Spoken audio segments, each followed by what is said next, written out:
Data Overview. Teacher Collaboration Meeting, July 13th, 2016.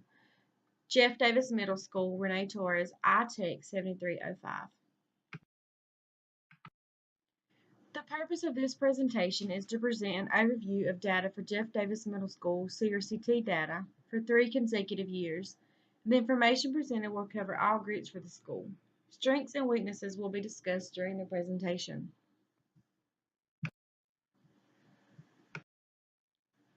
Jeff Davis Middle School demographics.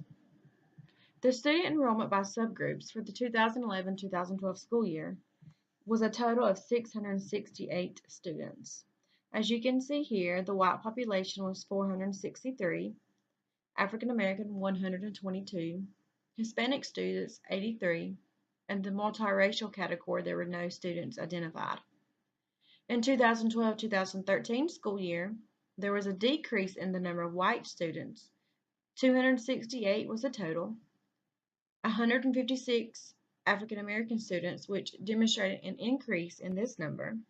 The Hispanic students also demonstrated a slight decrease to the number of 77, and the multiracial category actually increased from 0 to 15.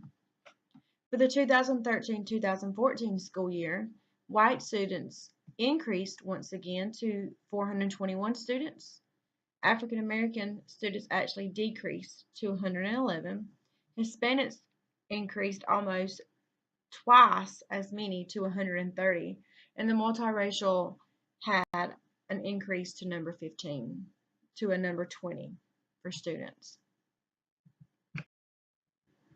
Total student enrollment for 2013-2014. This demonstrates the Jeff Davis County school system student enrollment by school.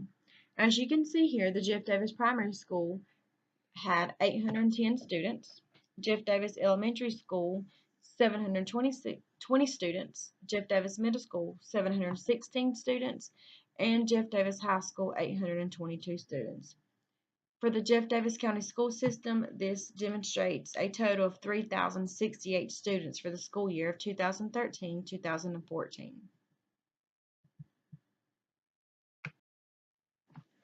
The free reduced lunch status. Currently, the students at Jeff Davis Middle School qualifies as 100% free lunch status. The school qualifies for a grant that allows all students K through 8th grades to receive free lunch status, no matter on their parents' economic abilities or the student's ability to pay for free or reduced lunch. All students receive free lunch for the K through 8th grades.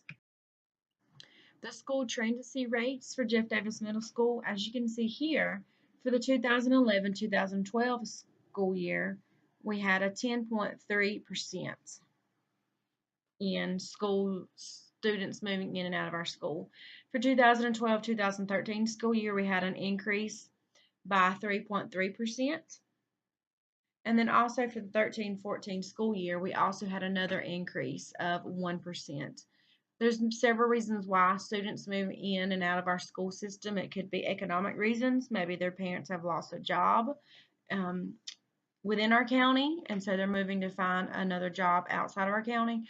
Or parents could also come into our county because they have identified a new job, and so they are enrolling their students in our school.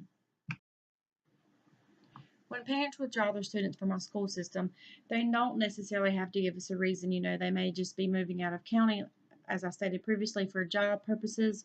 Also, they could just be moving out of state. But all of the students who come in our school and also withdraw from our school can affect our CCRPI rates that we have now from the state.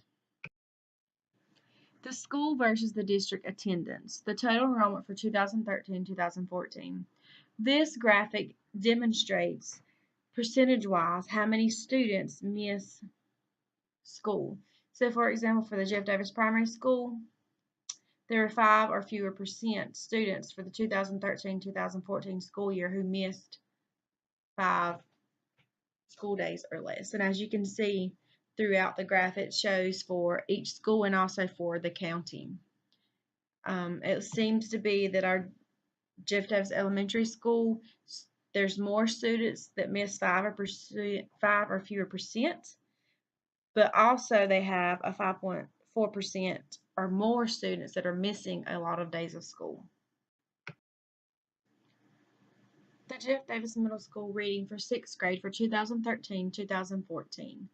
It demonstrated that there were 54.7 students for the school that met the goal.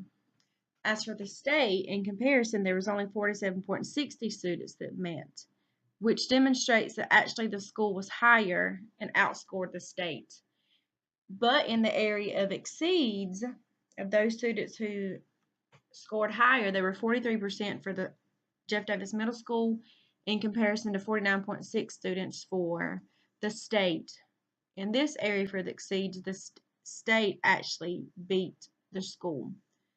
When looking at the did not meet, they were almost neck and neck, 2.3 students for the school and 2.8 percentage for the state, which demonstrates that for 6th grade, the majority of the students passed the reading 6th grade CRCT test. State reading for the 2013-2014. This demonstrates those students individually for 6th, 7th, and 8th grades for those that did not meet, those that met, and also those that exceeded on the test.